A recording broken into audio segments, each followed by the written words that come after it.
Hey guys, I do not know a lot about Kichler ceiling fans, and I decided to make it a point to learn more.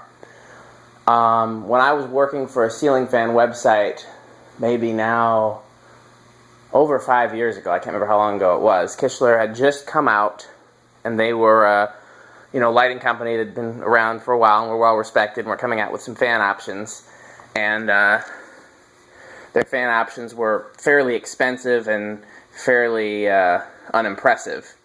And in the recent years, they've been trying to make a bigger and bigger dent into the fan market. And the first thing to really catch my interest is they made a fan here called the Fryst, or the Fryst, I'm assuming the Fryst. It's designed to compete with the Hunter Original.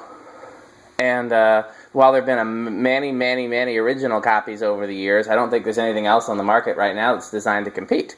So that caught my interest, and so I managed to get my hands on one here. And we're going to take a look at it. We're going to hang it up. We're going to see what it does. What's this thing here? Okay, downrod cover, lead wires, canopy. Haven't decided yet if I'm going to hang it with the canopy or just do with the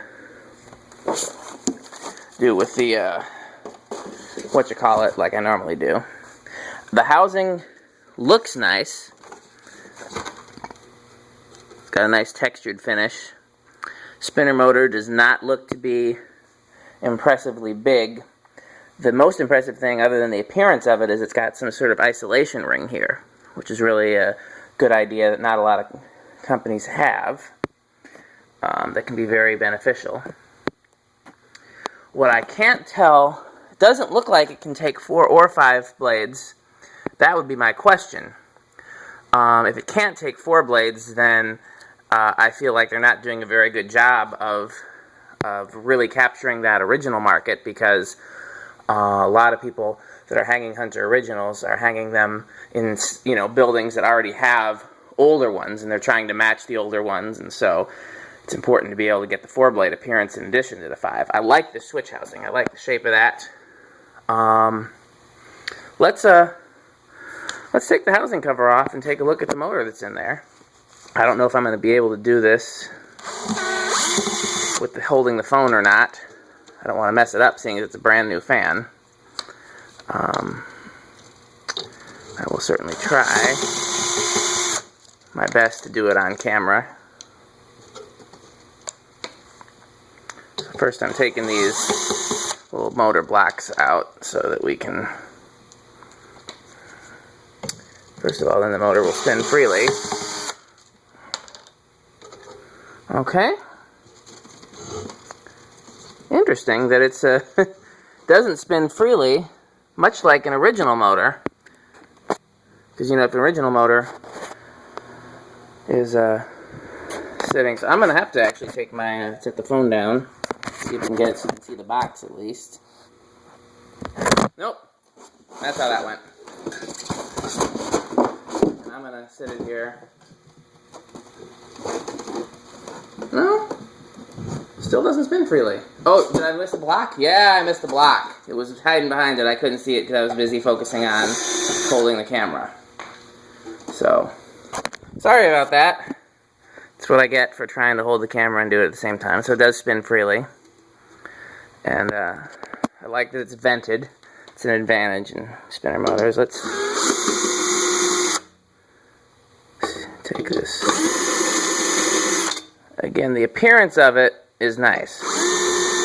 We'll see how it does performance-wise. Is that going to be enough? I'm sorry, guys, that I got to keep setting the thing down. That's why,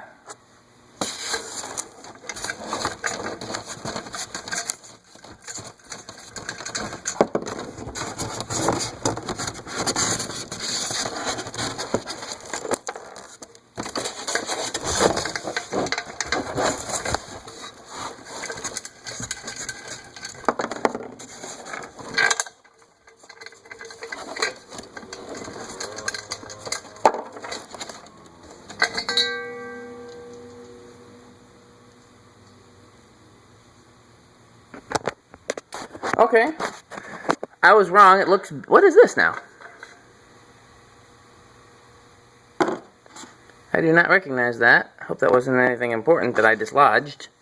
I don't see how that would have been involved in taking the housing apart. So, but this is 1, 2, yeah, 5 blade only. I wonder if I were to take this isolation ring off, if there would fit 4 blade only underneath it. I kind of doubt it. 4 blade only motors are not too common these days. It is a stamped housing. Is this cast? I think so. This bottom piece appears to be cast. And again, the appearance of it is nice. Stamped versus cast housing is really more of an appearance thing than anything else. I don't know, does it say what the size of the motor is on there? I can look up a lot of this stuff later when I get to a computer. Maybe it says in the manual. It's Energy Star rated. Of course, you know what I think about that. It can suck, but it can suck a small amount of electricity, and they'll approve it. Anything about the motor size? No, but it's big. It's comparable to like the motor that was in my Sonica, which was a really good quality stamp spinner motor fan that I had, and had a rubber flywheel on the bottom, which isn't unlike having an isolation ring on the bottom. I really want to know where this came from and what that was doing in there. It does not look like that has nothing to do with could have been part of one of these. No? Down there it says impedance protected. I got into an argument with another fan collector because he didn't believe me when I said that all ceiling fan motors are impedance protected, but anything that's not shaded pole surely is. And I imagine the majority of the shaded pole ones are too. Yeah, my favorite thing about this so far is the switch housing, but I haven't unboxed the blades. Those blades look pretty nice with the wing tips. So, you know, we'll see how it performs. You know, we'll do our unofficial airflow test on it and see kind of where it falls in the spectrum, you know, compared to some of the other things we've tested here.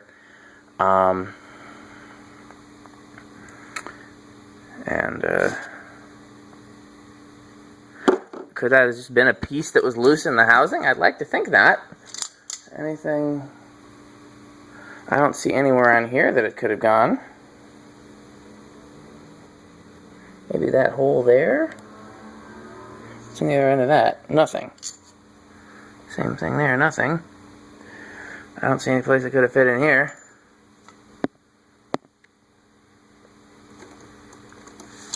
If you hear a whirring sound in the background, I'm bench testing a Delta 2 motor that somebody was interested in buying.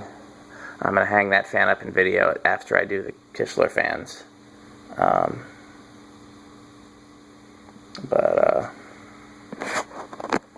Yeah, I didn't think this was going to be 8 minutes, that's for sure. But,